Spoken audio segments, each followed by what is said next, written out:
3, 2, 1. Every winter, thousands of foreign tourists and digital nomads go to Chiang Mai, Thailand. This time, we didn't. Instead, we went somewhere just a bit north, a city most nomads never seriously consider. This is Guilin, China.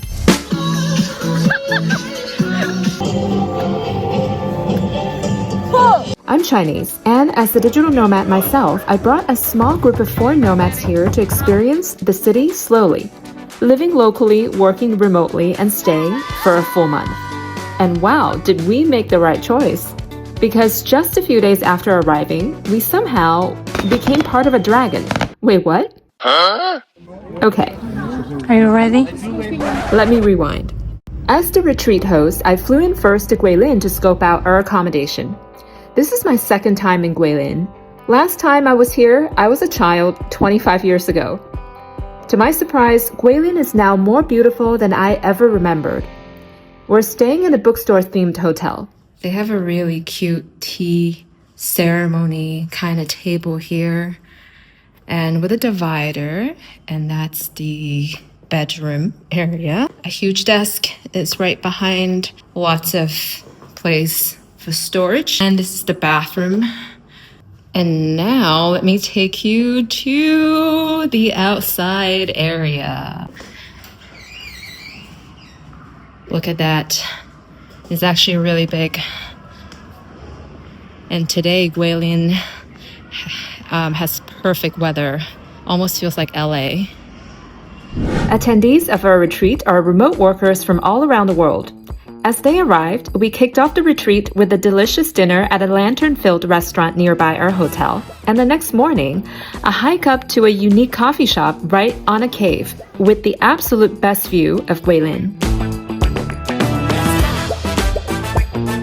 In fact, the view is so good here, this group of Chinese grandmas and grandpas couldn't let it pass without taking a self-directed professional photo shoot here. After a few beautiful hours in a cave cafe taking in the view and working a little bit, it's already time for dinner. During this retreat, we eat together every single night at a different restaurant, and sometimes while standing on the streets at a night market, which is a must-try experience in China. On the weekends, we go on excursions outside of the city to scenic areas. We couldn't be more excited for our very first excursion because this is a super rare one that depends heavily on the weather and how many people sign up. It's the epic dragon rafting experience located in Yangshuo, the most beautiful part of the greater Guilin area. This spectacular audience-participated night show on the water requires at least 500 people to sign up and great weather to be officially on because the organizer needs to hire one rower for each raft in addition to additional performers, fireworks, and special effects. We got super lucky the day we went because everything was right on schedule. Before the night falls, we admired the breathtaking view of mountain landscapes here in Yangshuo that's straight out of a painting, no filters needed. Look at the view behind me. It is amazing. So tonight we are going to experience something called a Golden Dragon Rafting experience, which means we're gonna go on a raft and the night is gonna be beautiful, and we're gonna go into a dragon procession along these beautiful mountains. Isn't that amazing? I'm so excited. As the night falls, we got onto a raft and were immediately greeted by our rower, a local villager who quickly had something to say to me and Mary, an attendee from London. The raft guy just told us we're both beautiful. Wow. We are. Sweet talker. I know. Yeah, here we go. Finally. We are moving. We are so moving. And now the show begins. Each of us became a tiny part of a long dragon that zigzags on the beautiful river as the night sky was illuminated by endless fireworks, while spectators on the riverbank cheered on. It was one of the most beautiful nights of our lives. The next morning, we checked out one of Guilin's many incredible caves. The Flute cave is one of the must-visit sites of Guilin. However, don't plan on spending a lot of time here because it isn't super big. although it's an amazing opportunity to take a walk inside with all the beautiful light shows. But our friend Mary was more curious about the acoustics of this cave more than anything else, and she was unfortunately disappointed. What are you doing, Mary? Why are you screaming in a cave? Because I'm trying to see if there's an echo and it's massively failing. Oh no. But why? Why do you want an echo? I wanted to compare it to another cave in Slovenia. Ah. But Oh. I think they maintain it. They make Yeah. sure that it's soundproof. That there's no echo. I know. That's too bad. Now it's time to go back to work. But routine doesn't mean boring. After work at night, we do fun cultural activities. This day, we visited a Chinese arts and crafts shop where we were taught how to make stencil art. Well, from a template. Oh, so keep pounding. Keep pounding with more strength.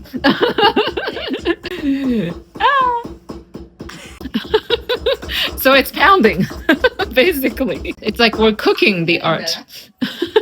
Isn't it? Oh, I see. Yeah. Good. In the next room, some of us made an even simpler form of stencil art, collecting stamps with well-wishing patterns you want and stamp them all on a blank canvas that we can roll up to make it a painting. Oh, so cute. What do these say? I have no idea. It's between money, fortune, and Amor. love. In another crafts workshop, we made Guilin's famous Osmanthus cake that's somehow rather similar to the process of making Play-Doh. Yeah, it's like Play-Doh. But the Play-Doh can be eaten. While the end result looks pretty, Yay! the minute we tried the cake back at the hotel, we all spitted it out. It tasted like soap. So basically, actual Play-Doh. That's not what a real Osmanthus cake tastes like, so our best guess is the workshop teacher made a foolproof type of dough that's optimized for making, but not really for eating. When in Guilin, one cannot miss the river cruise down the famous River Li that runs across the city to see all of the beautiful and uniquely shaped mountains here. Although things have changed quite a bit since I was on this very same cruise 25 years ago. The water level became almost dangerously low these days that the ferry has to operate at the lowest possible speed to avoid issues. Despite the cruise being very slow, we had quite an eventful ride, starting with another cruise almost rear-ending us. Oh God, look how close. Oh, this is so strange. Another boat is trying to collide with us. So we almost had a near collision with another boat. Apparently what happened was the riverbank is too shallow, so they can't really take over. And they have to basically signal that, our boat has to go faster. We almost had Titanic too. And an insect found on the hands of Niels, an attendee from Germany that scared quite a few of us. Has captured really not dangerous and it's so a bug is perched on top of Niels' finger. And some of us are not thrilled about it.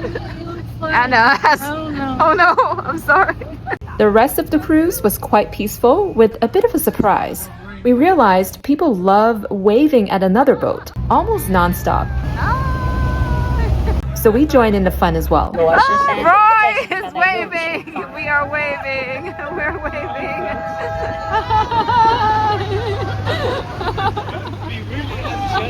Exactly.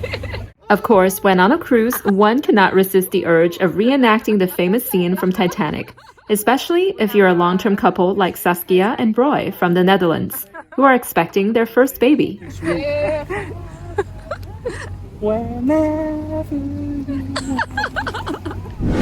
For our weekend excursions, we like to mix in a low-key local experience with a high-touch one like the Rivoli cruise.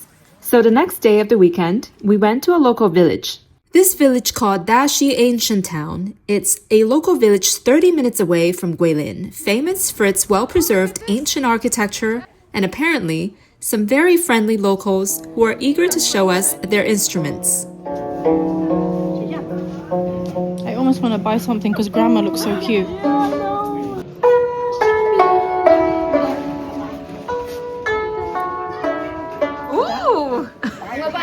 Nice.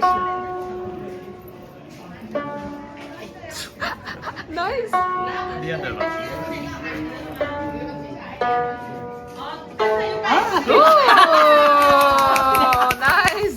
Don't give up. We'll pick you up here now when you know it. And then you'll be able to do a concert for us.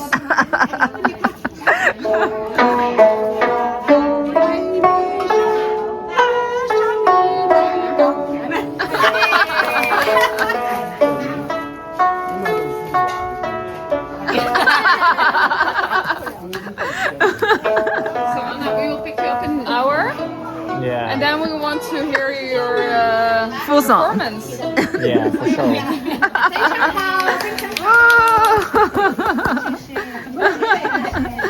Aww, so cute! As we were walking around, Filipa, an attendee from Portugal, smelled Nutella. Yep, you heard that right. Despite Nutella not really being sold in most Chinese stores, she smelled it here in this tiny village and decided to go looking for it. What happened? You were on a mission to find Manifesting, Nutella yeah. in a Chinese village. Yeah, and, pancake Nutella. Yeah? I'm manifesting. You're smelling it, and now we're walking Yeah. towards the place we're smelling it. Yeah, maybe To locate it? I'm gonna be impressed. Maybe it's red bean, but So apparently it's here. Well, we didn't end up finding Nutella, but we did get to sit down and have a nice time in the afternoon until Mary decided to call her mother and have a little fun with her on the phone. Have a look. Okay, love you. We will have a look. Why you don't tell me before, you silly cow? If you cannot find, don't worry. Okay, I'll have a look. I'll have a look. Okay, love you. Before we left the village, Filipa discovered a potential hidden gem and went straight into adventurous detective mode. She wanted to see if there's more. You're gonna ruin my photo. It's for two. Filipa, the adventurous one. Do we want to go there? Okay, tell us. Oh, so quick. Is it worth it? Not worth it. Oh. Sadly, there isn't. But we encountered some lovely older villagers enjoying a game of mahjong, and Filipa was all for it. Filipa said Jiao to Chinese mahjong grandmas. In fact, we fell in love with these tiny Chinese villages so much we added another village excursion on another weekend and found ourselves in a very different one. An all-Muslim village where we randomly encountered a local Muslim man who is very passionate about his religion. We were looking to visit the mosque because this is a Muslim village, and this is the mosque that we passed by and didn't even see because it looks like a school. See, it has a basketball court. What kind of mosque has a basketball court and a stage? So now he's telling us about the 5 prayers of the day. He was reading the Quran to us in Chinese transliterated Arabic word by word, which we respected but couldn't really understand. So this is the chant written in Chinese, but it's actually transliteration from Arabic. Food is a huge component of Chinese culture. I take attendees to delicious places when possible, but today, in this tiny little village, there isn't any restaurants listed publicly. But that's the beauty of visiting these villages because our attendee, Philip, randomly stumbled upon a guest house that also offers food. And it turns out to be the freshest and best meal we've had in this retreat. / restaurant. And then what happened? Oh, So cute. oh, it's a cat? Yes. Oh, it's too dark. I can't see. I'm like, I hope it's a cat. Oh my God, look, Anna's playing this cute cat. Oh my God. We enjoyed a long afternoon meal with ingredients harvested right from the farm and some rare local tea that Philip quite enjoyed as the tea connoisseur. But what's more interesting is a random tofu dessert place we stumbled upon after our meal because at first glance, we thought this was a community laundry place. When our tofu dessert was ready, Grandpa randomly threw a bag of utensils at us in true local fashion. For those of you who are not familiar with Chinese culture, in certain areas, people being curt and throwing things to increase efficiency is quite normal. I feel like I'm in Hong Kong. The attitude. You like it? Oh. If tasting tofu desserts made by a village grandpa who has the attitude of a Hong Konger isn't exciting enough, then our weekend excursion highlight to a family of sweet potato-shaped mountains might have brought it up to new heights, figuratively and literally. Taro, sweet potato family over here. These uniquely shaped mountains are steep and stunning beyond words, but definitely quite challenging to climb, especially for those with a fear of heights. However, fun always defeats fear. We didn't realize there is a social media famous rock here, and when we randomly stumbled upon it, we understood why immediately. Oh yeah, wow, I didn't even see it. Oh man, you just said what I didn't want to say. But you said it. In fact, these sweet potato mountains are so uniquely shaped and stunning at the same time, our attendee Mary couldn't help but yell into the abyss once again.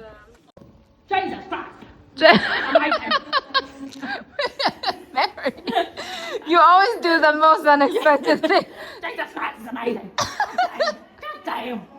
Even deep in the mountains, Chinese randomness is well and alive. We found a yelling machine on top of the mountain, and to make it even weirder, one has to yell loud enough for a passing score, not to win any gifts, but to win the right to buy more stuff with your own money. Let's do it.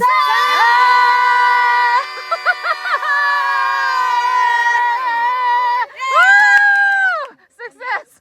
And to top it off, the Jiao Park has an in-house monk who clocks in at the tiny temple carved out from the mountain, and of course, one has to donate money if one wishes to pray, while he listens to podcast on his phone. As we approached the end of our month-long retreat here in Guilin, I took attendees to a Hotsprings situated entirely outdoors and embedded in a cascading manner deep in the mountains to relax and wind down.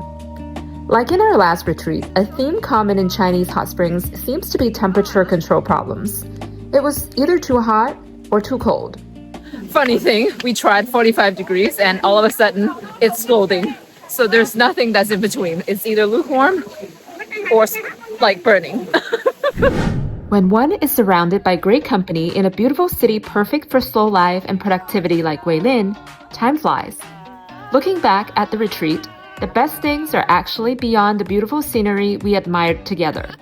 It was the everyday activities we shared, like playing badminton. Wow!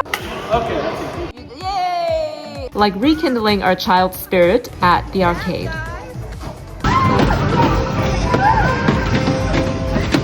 Like sharing a meal and great conversations together. So David has found out a new way to hold chopsticks like this, and it actually works. And he's now liking this new version way better than the old version. And of course, singing and dancing our way into the night at karaoke while we bond cross-culturally. We come as strangers and leave as great friends. Stay tuned for our next retreat in Guilin China, where a new group of international remote workers will experience the world-famous cyberpunk city together.